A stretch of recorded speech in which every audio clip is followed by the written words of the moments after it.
have to call the police. Hey, stop it! My husband hurriedly took my phone away from me. I've always kept my bankbook and my ID in a safe place. I never thought that such a strange thing could happen. It must have been someone close to me who stole them. My husband is extremely reluctant to report this, and so my distrust of him only grows. My name is Elisa. I'm 25 years old and an office worker. My husband Joe is 28 years old and was an upperclassman in college. After graduating from college, I had a drinking party with my college friends. Joe happened to be there too. That was how we met. We didn't have a chance to see each other while we were in college, so the drinking party was like our first meeting. My husband, who was drunk at the time, made a strong appeal to me, and we decided to go out on the spur of the moment. Even when he wasn't drunk, he told me that he liked me, so I was reassured that he really meant it. My husband is really persistent. He was the one who kept persuading me to marry him from the time we were dating. He would also praise me and say, "Your soup is delicious. I want to marry you. Thank you for washing my clothes. I want to marry you." It's these small things, but he really showed how much he wanted to marry me. He loves me so much, so it feels nice. In fact, I am so happy that he talked a lot about our future together. About a year into our relationship, I found out that I was pregnant. To be honest, I was thinking that it would be exciting to have a child with him. Looking back, I sometimes feel that I should have been more careful. When I told my husband that I was pregnant, he was very happy. He always takes action, so we registered our marriage on the same day. We were now living together for the first time. We both used to live on our own. I was somewhat confident in my housework and had my own way of doing things, so I was anxious about living with someone else. My husband had also been living alone for a long time, and he said that he was confident in his housework. I thought that this would be okay, and I had high hopes for him, but I only got disappointed. In the beginning, he washed the dishes and cleaned the house, but the habit was gone after only a month.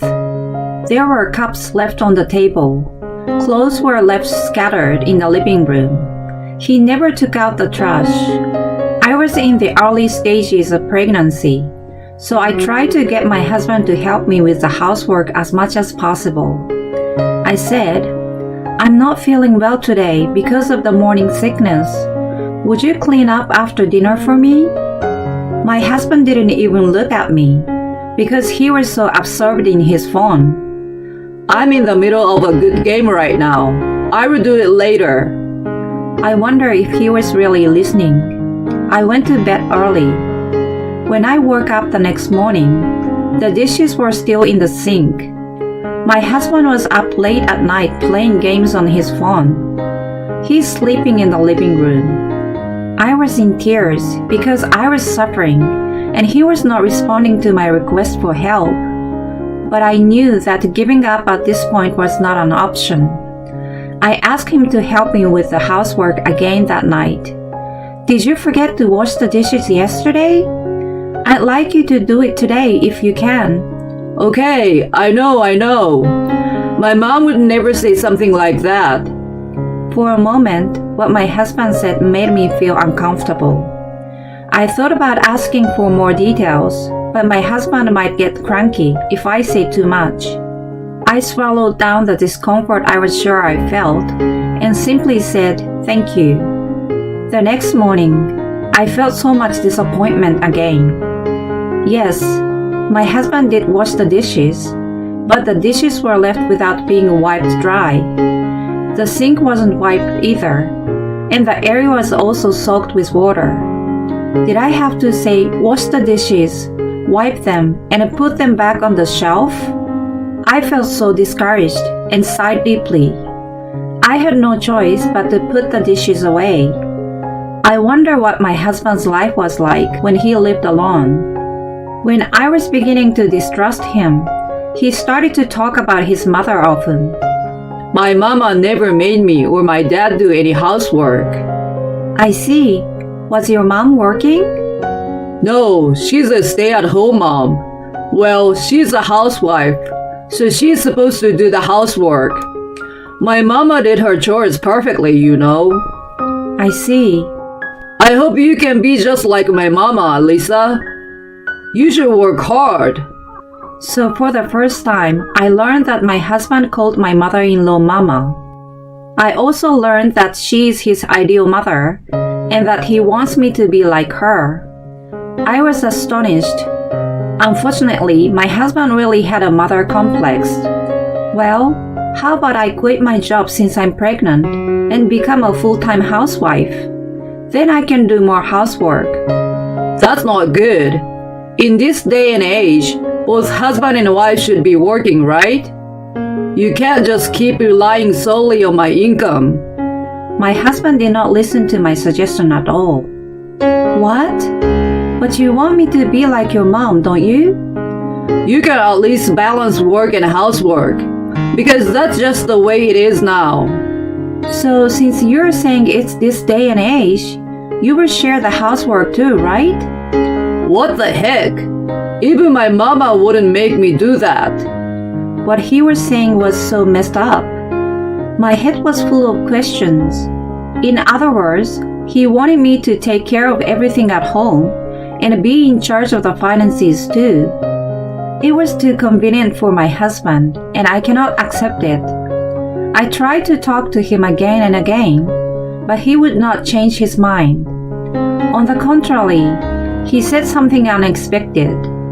If you don't want to do the housework that badly, I will call Mama. That's definitely better. Why would you do that? That's not what I mean. I just want you to do things right. I'm telling you, it's not right to make me do it. So if Mama is here, it's gonna be solved. I don't know if it was because he wanted his beloved mother to be close to him, but my husband and I did not get along well. When my belly started to swell and become more noticeable, I was dreading the situation. Finally, my mother-in-law started coming in and out of our house. Oh my, isn't this so dirty? I will do all the housework for you. Every time she came to our house, she was very enthusiastic. It was as if she would redo the chores I had done one after the other. She was always trying to do things that I felt like my pace was disturbed. This is our house, so you don't have to do so much. It's alright. It's better if I do it myself. I'd rather do it myself. I told her what I wanted her to do, but she wouldn't listen to me. It's unfortunate that my mother-in-law and I couldn't communicate well. My mother-in-law seems to be proud of what she has done so far. She would often tell me stories like this. My husband is a bit disagreeable, but he makes a lot of money. He's currently working abroad. Is that so?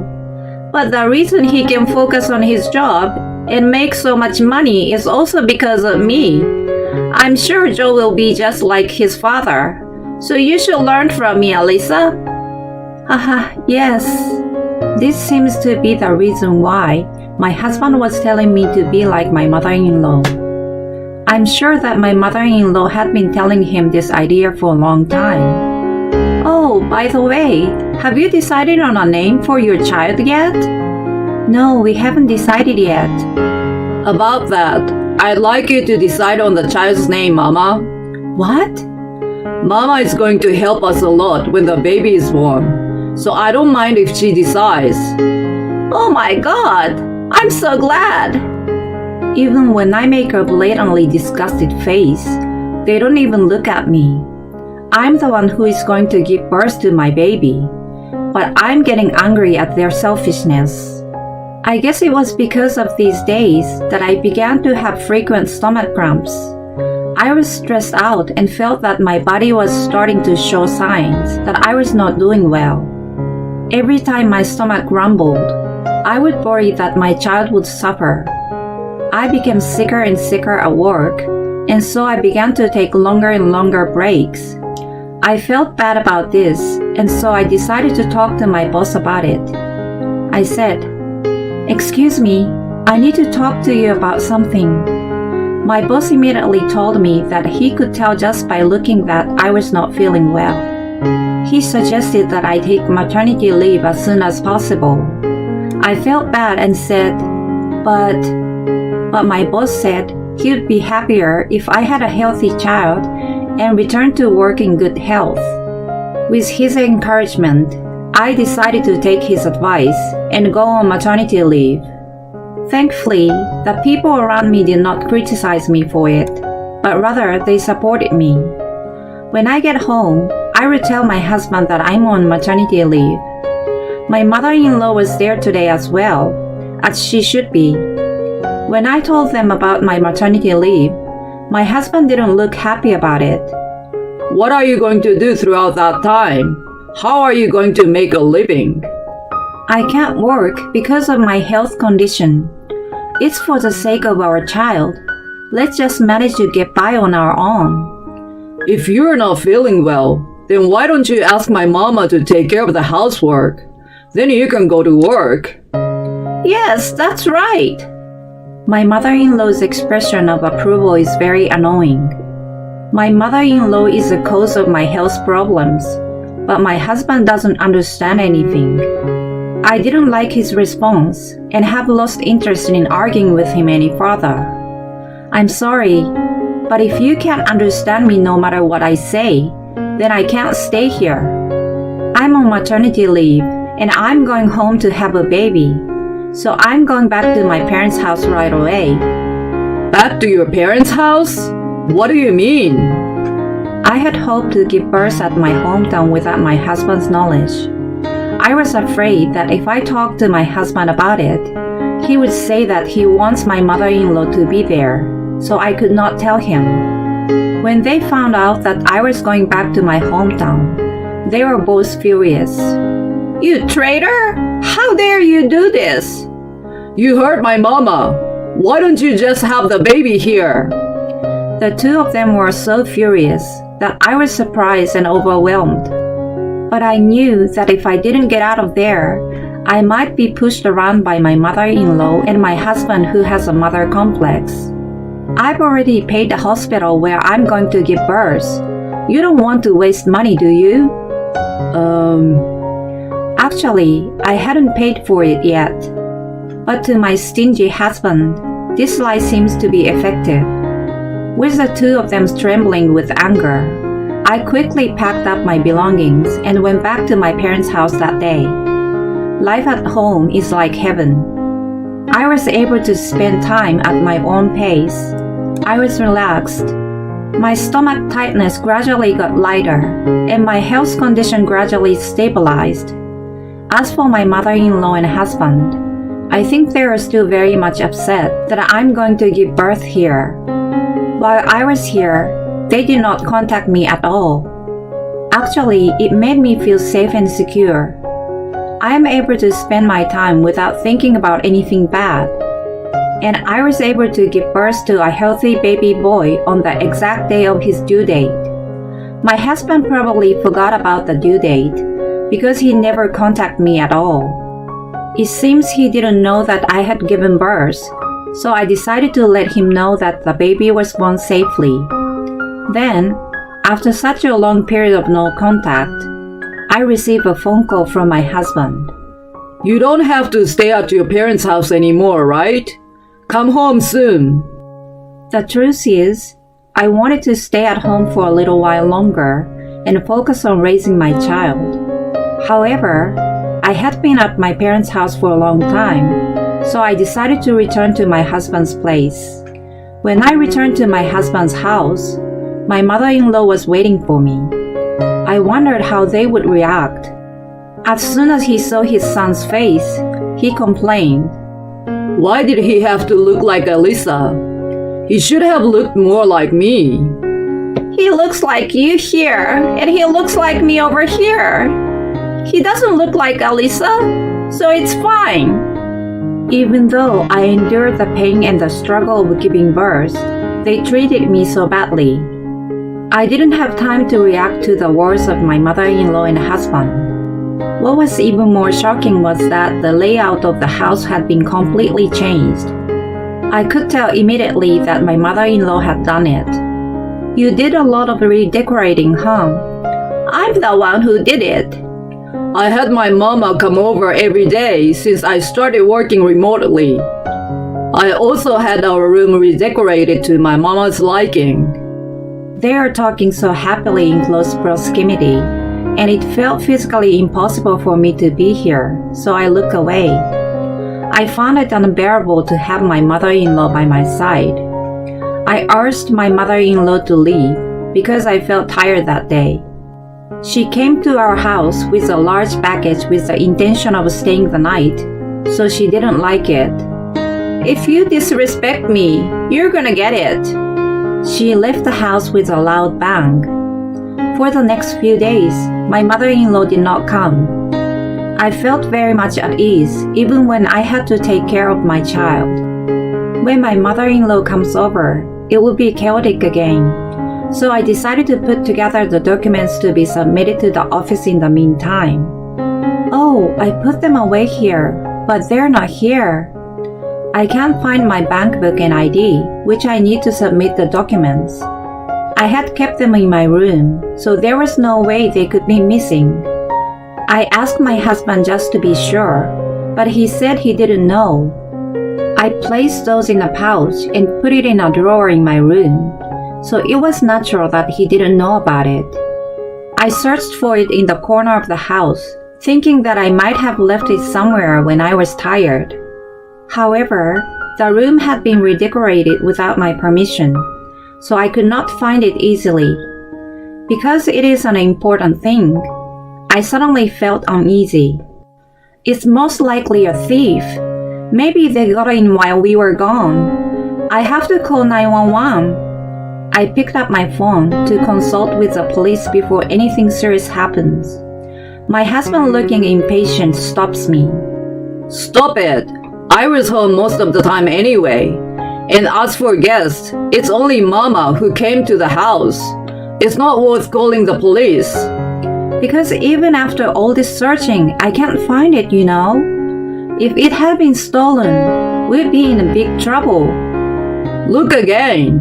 If you don't look hard enough, you will cause Mama trouble." My husband snatched the phone out of my hand, desperately trying to stop me from calling the police. Why is he in such a hurry? He doesn't give me my phone back for a while after that. He has also been making a lot of comments defending his mother. I felt suspicious about his behavior and decided to take drastic action. The next day, my mother-in-law came to our house for the first time in a while. Her movements were awkward, and her vibe was different.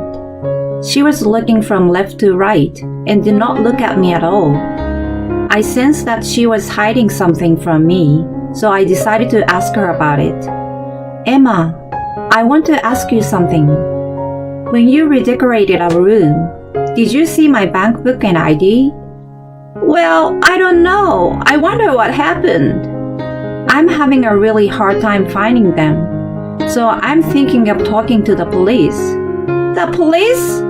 Oh, that's right. I remember now." "You remember?" "The pouch with a flower design.